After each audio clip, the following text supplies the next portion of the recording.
All right, hello everyone. My name is Elizabeth Kuhn with State Champs. We're here today with the varsity head football coach for Bear Lake, Coach Sam Mullet. Thanks so much for joining us today.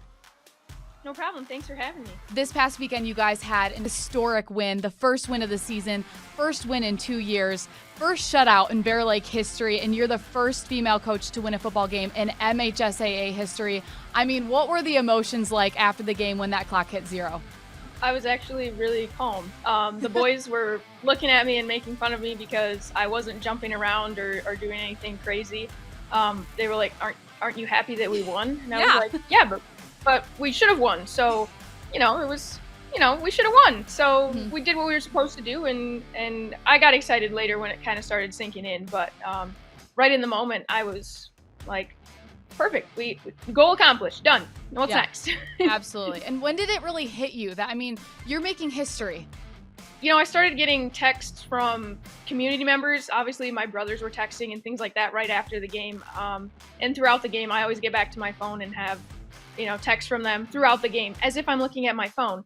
But when I started to get texts from other people in the community, in around places that I've met, people from Georgia that I've met, from my other stops along my coaching career, and starting getting texts from other people, it kind of started to sink in that this was more than just, me winning a game for myself or our team here or our school. It was bigger than that.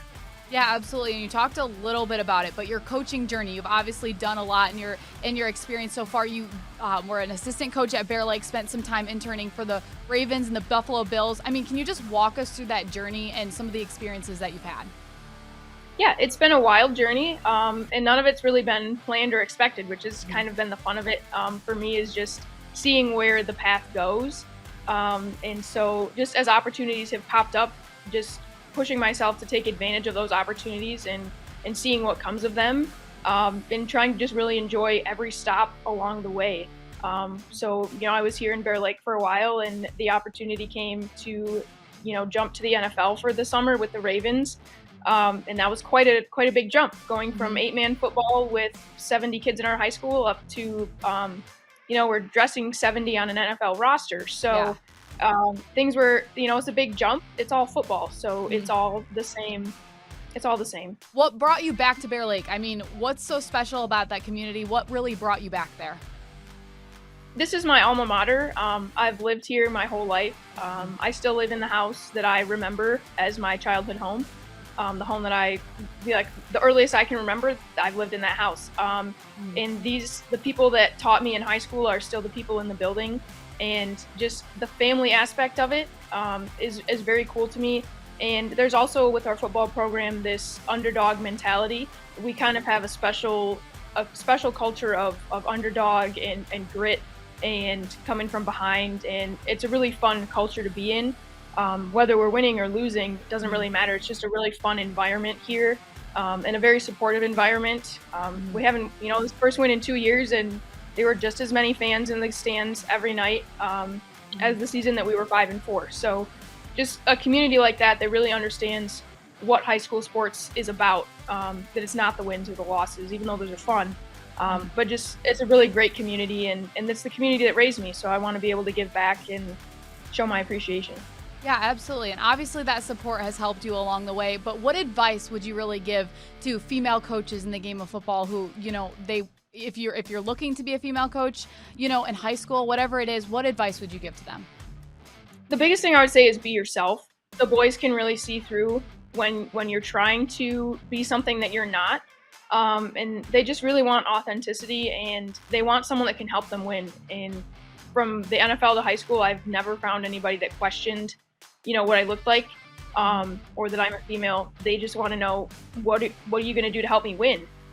Because ultimately that's the goal at every level, is how can we be successful? And so I think just being genuine with the people, and especially the players, it helps build that relationship, and then they trust you, and they will follow you, and they're willing to take your direction and your suggestions. But if you're trying to pretend to be something, or you're trying to pretend that you know something and you don't, just even being upfront about, hey, I don't know, but let's find out together, really builds a good relationship for a coach, and that's really with the foundation of a player-coach relationship, is that trust, to be honest.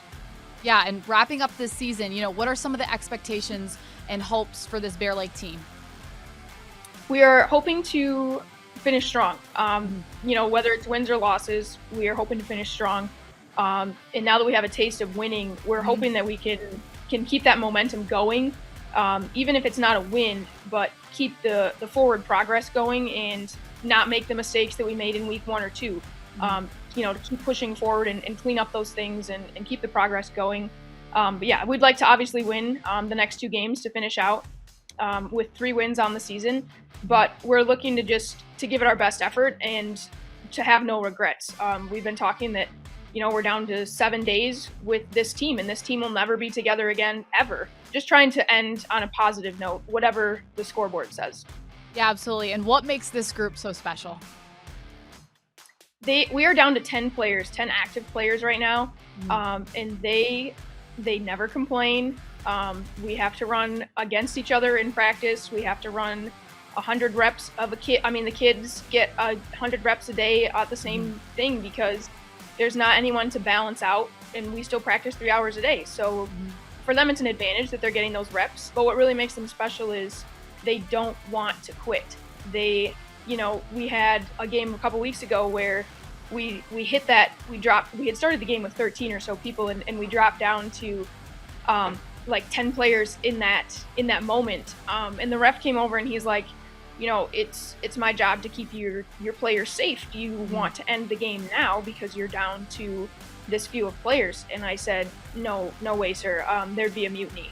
They would be throwing me out, and they'd say we're playing without our coach. He said we're quitting.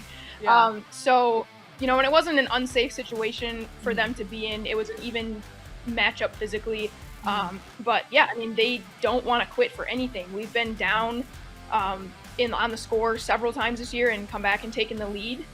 We didn't obviously finish on top of those games, but for us to be able to go down 20 or 30 points and battle back from that has been really incredible to watch. They just don't quit for anything. Yeah, absolutely. Well, thank you so much, Coach. We are looking forward to seeing you guys play the rest of the season. Thank you so much for your time. We appreciate it. Absolutely. Thanks for having me. It was a blast. Yeah, and congratulations.